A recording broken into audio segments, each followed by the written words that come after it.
Golden State Media Concepts bring you Book Review Podcast, a haven for bookworms of all ages and the widest genres, from mystery to memoirs, romance to comedy, fantasy to sci-fi. If you love to read, this is a podcast for you. It's the Golden State Media Concepts Book Review Podcast.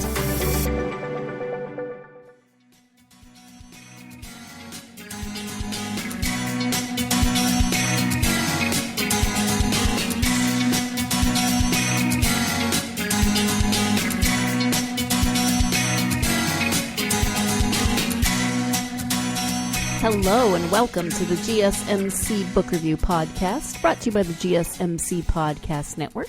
I am your host, Sarah, and I am happy to be with you to talk about some of the books that I have been listening to recently. The first two are from Audible Originals, and no, I'm not being asked or paid to talk about Audible Originals, but I have been enjoying them. Those are the two free books that you get, or two free selections that you get a month. They're often more novella length than novel length, but it's introduced me to a few authors that I hadn't known before and some really fun books. They're often full cast performances and often more like old-time radio performances than your regular audiobook. So I've really been enjoying a lot of those, and I'm going to talk about two of them today.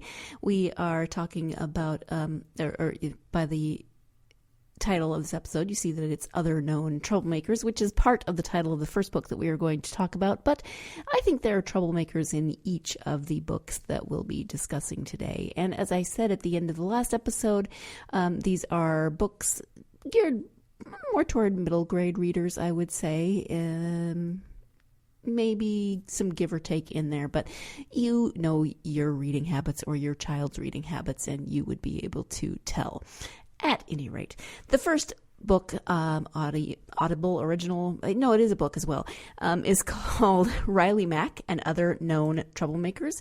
It is by Chris Grabenstein, and I enjoy his writing. I've read a couple other things by Chris, and so I thought this looked fun, and the description of the book is great. What do you get when you add up one middle school bully, 2 bank robbers, 57 dogs in peril, 4,000 missing dollars, and 5 daring troublemakers led by the one and only Riley Mack?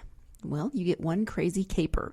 In this merry, mischievous romp, storyteller Chris Grabenstein introduces Riley Mack, a 12-year-old hometown hero you'll never forget.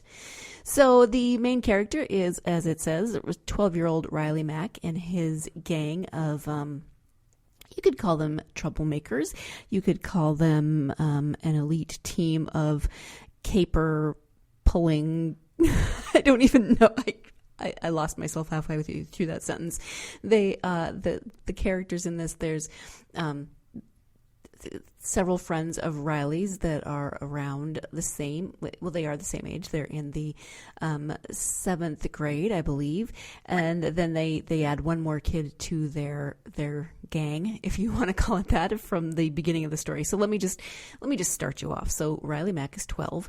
He is a known troublemaker, supposedly, only because the sheriff has taken a dislike to him after he shoplifted an ice cream cake by stuffing it down his pants. There were reasons behind that act. He went back and paid for it. So Riley's dad is in the military. He has been deployed. He's been gone for a long time. He wasn't around for Riley's birthday. Riley acted out in an inappropriate way by stuffing an ice cream cake down his pants. He was younger at that point. I can't remember which birthday it was, but so the sheriff has taken a dislike to him. The sheriff isn't a terribly nice man anyway, and his son is Riley's arch nemesis and one of the bullies in town. And that is where we find Riley. He is sitting with his friends. They get a you could call it a 911 kind of thing. They get a call out that there is a 6th grader being bullied at the convenience store, and they go into this whole huge, he's being bullied by the sheriff's son. So, of course, they can't, do the normal route of how you would report a bully. And so they go into this whole caper of that's planned with, communications, and the one girl in the group, she does all the voices, and she loves to do the like when they pretend like they're calling dispatch, then she is the dispatch operator, and she plays all of these different roles. And it's one of those, capers where everything is planned. And so that's how you meet Riley and his gang. And then the kid that they rescue decides that he too needs to be in this gang. And I love this kid because he reads the dictionary, and so he's always thrown in words, and then he always refers to everybody by their first and last names. So he always says things like, blah, blah, blah. Do you know what that word means, Riley Mack? And then he explains it. So there's some really good vocab lessons in this book. Riley and his gang of known troublemakers. They're kind of troublemakers, but their hearts are in the right places. And there's more than one caper going on here. So from that description, you hear 2 bank robbers, a middle school bully. There are 57 dogs in peril. So there's a plot to rob the bank. There's a plot to frame Riley's mother for something that happens at the bank that's completely unrelated to the robbing of the bank. There's some dogs who are in a not so great situation. There's just a lot going on here. And Riley, as the 12-year-old, is doing his best to not only solve a bunch of mysteries, but also put them right without having to go to the sheriff, because the sheriff is not so great. The book originally came out in hardcover April 10th, 2012, so it has been around for a while. If Riley was a real person, he would no longer be 12. He'd be 19 now.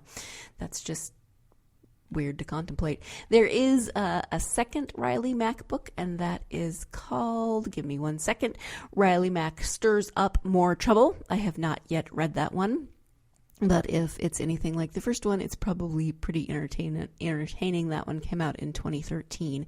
So there are at least 2 of these. And I think that Chris Grabenstein writes some really fun middle grade books that are, they're funny, they are fun, they're usually kind of wacky and zany in some ways, but they're always also about, friendship and loyalty and standing up for what's right and figuring out how to deal with problems, whether those problems are with your friends at school or with bullies or with, communicating with your parents or a parent who's absent, etc., etc. He has written another series of books, the Jackie Haha books, which I've talked about on here as well. He co-writes those with James Patterson, it goes by Jimmy Patterson when he writes books for younger readers as opposed to his adult novels. So this book was a lot of fun to listen to. I would imagine it's a lot of fun to read, but in terms of listening to it, it does have a full cast. It's a full ensemble cast. So each voice is done by someone different. I'm sure there's people who do many voices, as often is the case, but it's very easy to tell, of course, who is speaking because each character is narrated or acted by a different person, and it's very well done. It's not quite as maybe like old time radio. I can't remember. I'm trying to think if there were sound effects. Yes, there were some sound effects, but not quite to the extent of some other books that I've listened to that have, if somebody knocks on the door, you've got the knocking, but there were sound effects. There was opera at one point playing, and it was pertinent to the plot, but it was, so they did have a few sound effects, and like the dogs barking. So I shouldn't say that there were sound effects. I just gave you false information. Please forgive me for giving you that false information. Things sometimes get mixed up in my head when it's been an hour or 2 since I've read something or listened to something. It's been longer than that.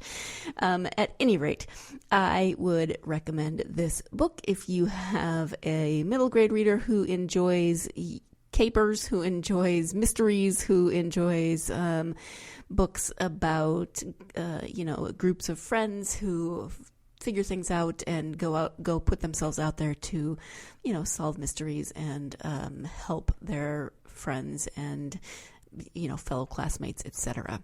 We are going to take a break, and when we come back, we'll be talking about frenemies. So stay tuned. You're listening to the GSMC Book Review Podcast, and I will be right back. Always on the go, but the day just won't be one without your Hollywood fix. Let Golden State Media Concepts Entertainment Podcast take care of that. An all-inclusive look of pop culture.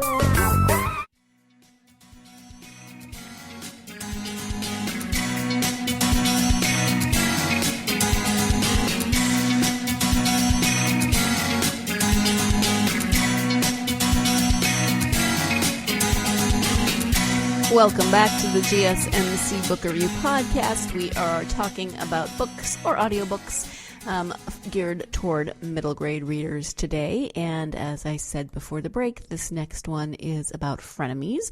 Frenemies is in the title. It is called Rivals! Frenemies Who Changed the World. And it is, again, an Audible original. It is an audiobook. And it is about, well, as you can see, frenemies who changed the world. So it's about rivalries that have had an impact on the world. So this one is nonfiction with some liberties taken. So, for instance, Mary, Queen of Scots. There is a section on Mary, Queen of Scots and I just blanked. Elizabeth, Queen Elizabeth, and their rivalry. And Mary, Queen of Scots, for some unknown reason, talks like a Valley girl. So that's a little weird. This is another ensemble cast, although there is a lot more narration. But then when they're talking about the characters in these rivalries, then there is narration. So here is the description. It is exclusively on Audible, and it says it's history for ages 8 and up. So a little younger than middle grade, but I think middle grade readers might enjoy it as well. Did you know that most of our dinosaur fossils were discovered because two grown men absolutely hated each other? It's true. Rivals, Frenemies Who Changed the World, is a riotous audio exclusive, like if Monty Python taught your history class. Each volume of 4 30-minute histories will dig into the petty name-calling and grumbling grudges that led to many of the world's greatest advancements, all delivered with a cheeky sense of humor. Choose sides. Cope or Marsh, the jerks who discovered so many dinosaurs. Hamilton or Burr, whose rivalry fueled American politics. Queen Elizabeth and Mary, Queen of Scots, who fought to rule England. Adidas and Puma, whose rivalry changed the world of sports and fashion. Kidnappings, rock fights, duels, and explosions. Rivals shows world leaders at their absolute best and their worst, often at the same time. So that cheeky aspect of it, for instance, when something dramatic happens and the narrator puts on his dramatic voice, there's often the sound of an explosion in the background, and then the narrator will say, "Really? Did we really need an explosion right there?" There's, I think, maybe only one point when the explosion sound effect is actually appropriate. Maybe there's a couple of points, but there's often explosions, and they are not terribly necessary, but they're funny. Again, there are some liberties taken. Mary, Queen of Scots talks like a Valley girl, which for a very highly educated woman who spoke at least 2 languages fluently, she probably didn't, not probably, of course she didn't sound like that, but yeah. So there are 4 rivalries here, as you heard. The first one is Cope and Marsh, the anthropologist who discovered a lot of the dinosaurs, and the standards weren't quite so high in terms of scientific discoveries when they were doing this, so they were just naming things willy-nilly, finding the same things. They were literally stealing bones from each other, just crazy stuff. I hadn't known the extent of that rivalry. Most people know that Hamilton and Burr were rivals, but this goes into a lot of why and what happened. Of course, Queen Elizabeth and Mary, Queen of Scots, who each claimed to be the heir of the throne of England, and how that all worked. And the fascinating part that they never met, which I had forgotten. I knew that from my college history classes, but yeah, they never met. They had this huge rivalry. Elizabeth even imprisoned Mary at one point, but they never actually met in person, which just seems crazy to me. The one that actually I kind of found most fascinating was the one of Adidas and Puma, who, those are shoes and fashion, etc. And it started in the 1930s as a family-run business. Then the brothers, this is simplifying it greatly, but the brothers had a falling out, and one started Adidas, one started Puma.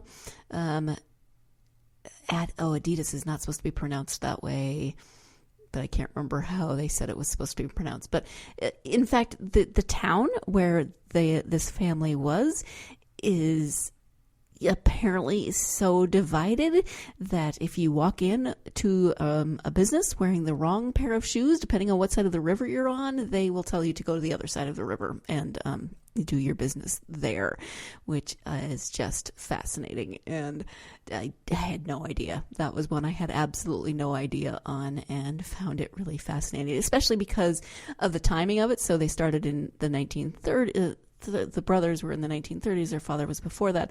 But with World War II, because they were in Germany, in Bavaria, just how World War II affected their relationship and their rivalry, how it then affected, they really were kind of the pioneers of athletes wearing shoes or athletic gear and promoting it. So there's some really interesting anecdotes about Jesse Owens and that Olympics in Berlin that I found fascinating, and then some other athletes throughout the decades as the story goes on. So as a history fan, I really, really enjoyed this.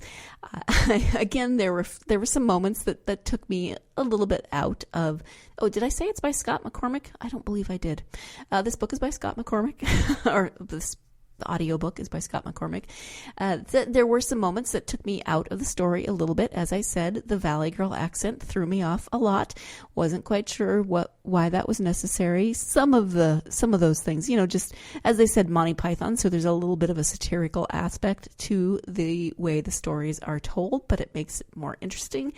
And if you've ever slogged your way through certain history texts, you know that history texts can be very painful to try to read.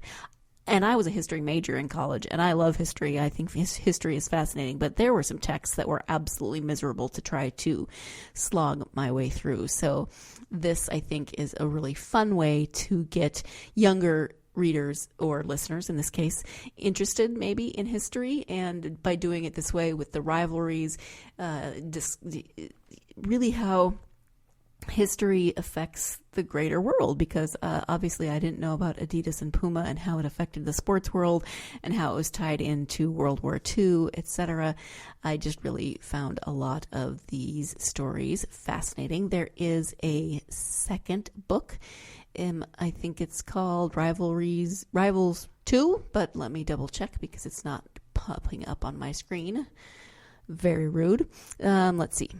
Rivals 2, yes, it's called More Frenemies Who Changed the World. I have not yet listened to this one, but let's see who's featured in this one. Fasten your, what is that word?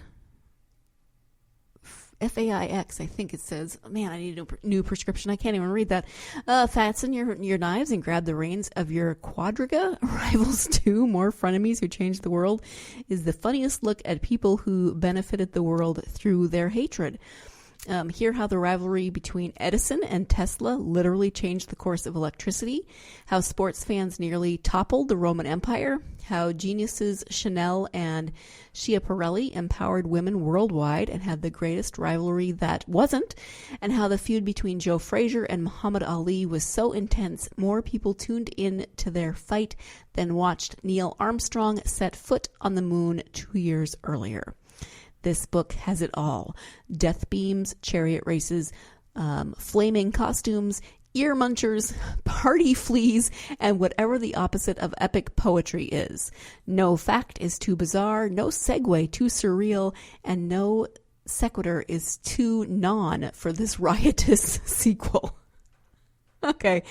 If that doesn't tell you exactly how tongue-in-cheek satirical these books can be, I don't know if you're paying attention, but I'm definitely going to have to listen to this one because they are a lot of fun and I love history. So if you have a history buff in your family, or maybe you want to get someone in your family more interested in history, this might be a way to go about that. And with that, we are going to take our second break of the podcast. And when we come back, we'll be talking about some dragons. Stay tuned. You're listening to the GSMC Book Review Podcast, and I will be right back. Tired of searching the vast jungle of podcasts? Now listen close and hear this out. There's a podcast network that covers just about everything that you've been searching. Hey! The Golden State Media Concepts Podcast Network is here. Nothing less than a podcast bliss with endless hours of podcast coverage. From news, sports, music, fashion, cooking, entertainment, fantasy, football, and so much more. So stop lurking around and go straight out to the Golden State Media Concepts Podcast Network. Guaranteed to fill that podcast itch. Whatever it may be. Visit us at www.gsmcpodcast.com. Follow us on Facebook and Twitter, and download us on iTunes, SoundCloud, and Google Play.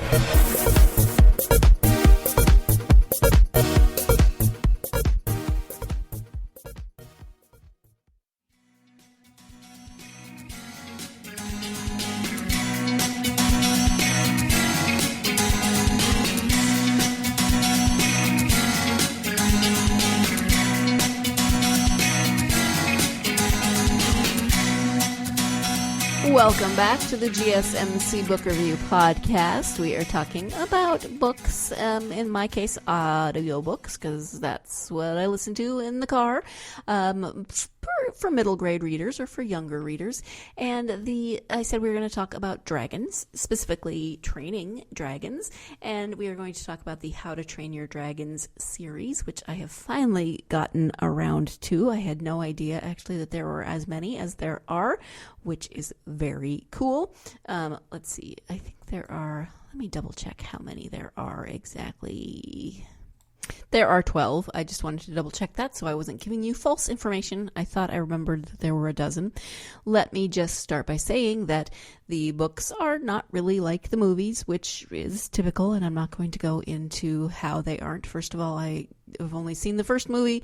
I liked it. It's not that I didn't like it. I just haven't, like everything else, haven't gotten around to catching up and seeing the second two, although they are on my to-be-watched list, which is probably more extensive than my to-be-read list because I don't watch as many movies as I read books, and I'm okay with that.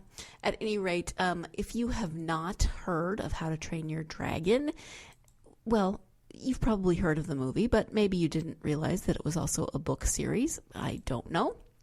But it is written by Cressida Cowell. Actually, she is listed as the translator, according to the book, that the original authors are the main character, Hiccup Horrendous Haddock III, to be more precise. He is the quiet and thoughtful son of the chief of the Hairy Hooligans. He tries to pass the important initiation test of his Viking clan by catching and training a dragon.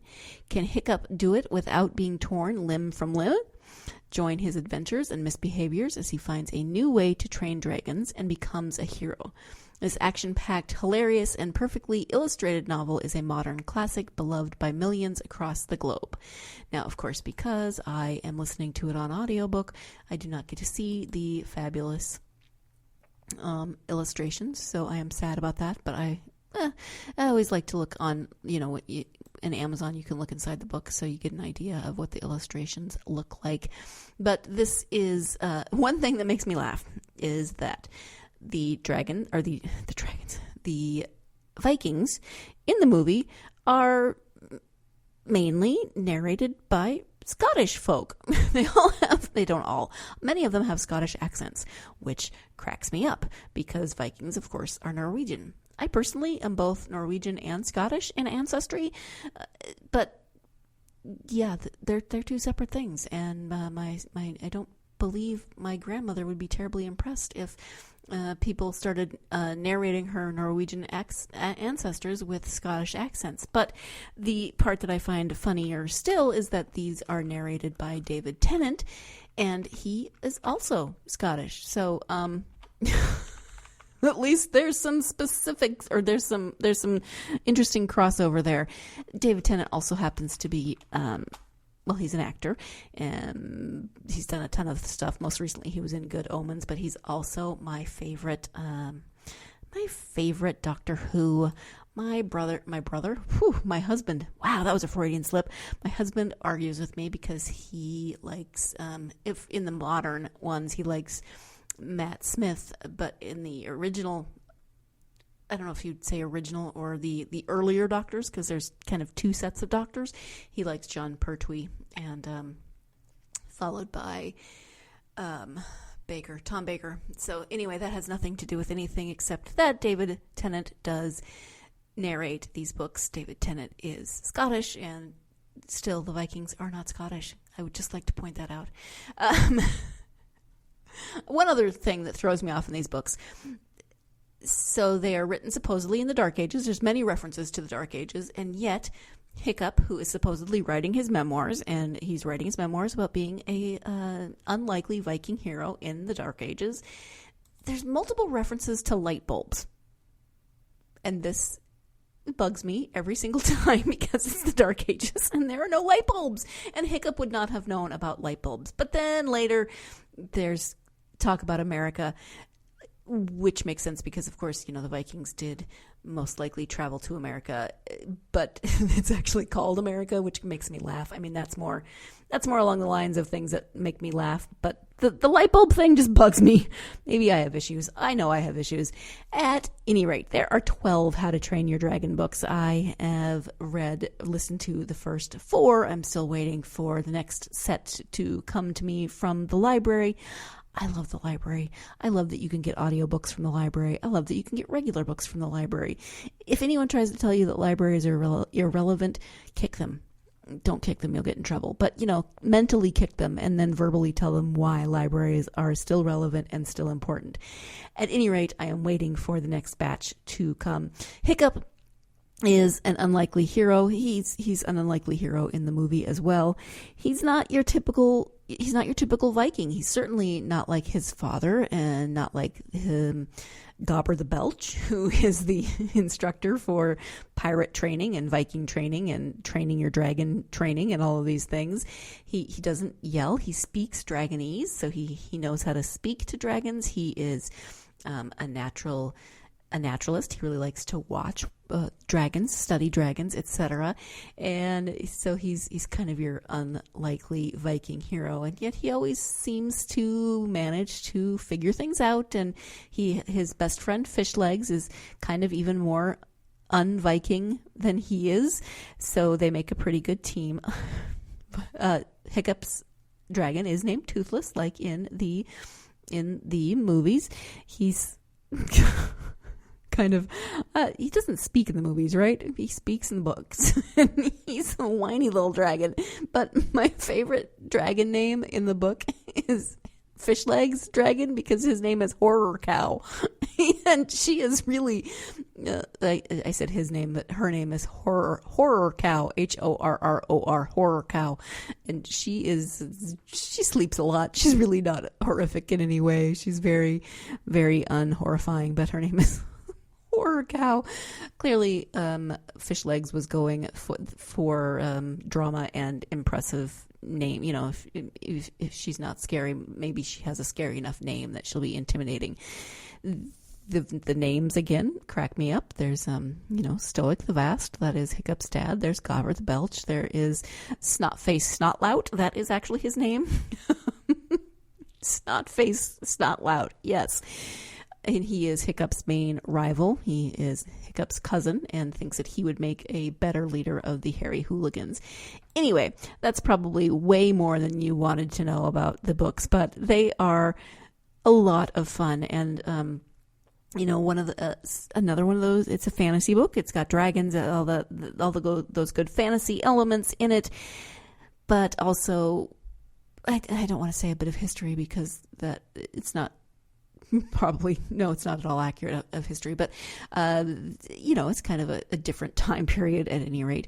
And I just lost my train of thought, but these books are a lot of fun. And, oh yes, I was talking about fantasy. They have the fantasy element, they have the dragons element, but they also have that element of friendship, of loyalty, of facing tasks that you don't necessarily think you are prepared for, using the gifts that you have, the skills that you have, the knowledge that you have to face situations and figure them out in ways that are helpful and productive and make you the unlikely Viking hero that you could be. So I'm very much enjoying them, and I can't wait for the next batch to come to me from the library. At any rate, it is time to wrap up this episode. Thank you so much for joining me. I hope you will join me again on Tuesday for my next interview. It will be with Marlena Maduro-Baraf. She is the author of a memoir, At the Narrow Waist of the World. It's a mother-daughter memoir and about her growing up in Panama and the United States. So hopefully you'll join me on Tuesday for that conversation with Marlena. In the meantime, I hope you have a wonderful weekend, and I hope you find time to get yourself lost in a good book. Thanks. You've been listening to the Golden State Media Concepts Book Review Podcast, part of the Golden State Media Concepts Podcast Network. You can find this show and others like it at www.gsmcpodcast.com. Download our podcast on iTunes, Stitcher, SoundCloud, and Google Play. Just type in GSMC to find all the shows from the Golden State Media Concepts Podcast Network, from movies to music, from sports to entertainment, and even weird news. You can also follow us on Twitter and on Facebook. Thank you, and we hope you have enjoyed today's program.